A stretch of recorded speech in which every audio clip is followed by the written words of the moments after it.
वफाकी वज़ीर दाखिला मोहसिन नकवी ने कहा है कि शंघाई ताउन तंजीम के सरबराही इजलास का पाकिस्तान में इन्नेकाद कामयाब खारजा पॉलिसी का अक्कासी है।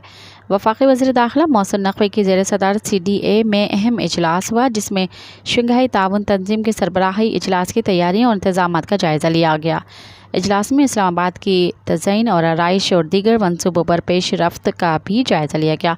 चीफ कमिश्नर इस्लामाबाद मोहम्मद अली रंधावा ने SCO सरबराह कॉन्फ्रेंस की तैयारियों और इंतजामात के हवाले से ब्रीफिंग दी। इस मौके पर वज़ीर दाखिला मोहसिन नकवी ने रेड जोन बिलखसूस VVIP रूट्स की ब्यूटिफिकेशन को यकीनी बनाने की हिदायत करते हुए कहा कि अहम शाहराहों के इतराफ दीदा ज़ेब लैंडस्केपिंग की जाए, शहर भर के खूबसूरत फूलों और फैंसी लाइट से सजाया जाए। मज़ीद ख़बरन ऐं तफ़सीलात लाइ विज़िट कयो असांजी वेबसाइट www.awamiNewsHD.com ऐं ॾिसंदा रहो अवामी न्यूज़ HD।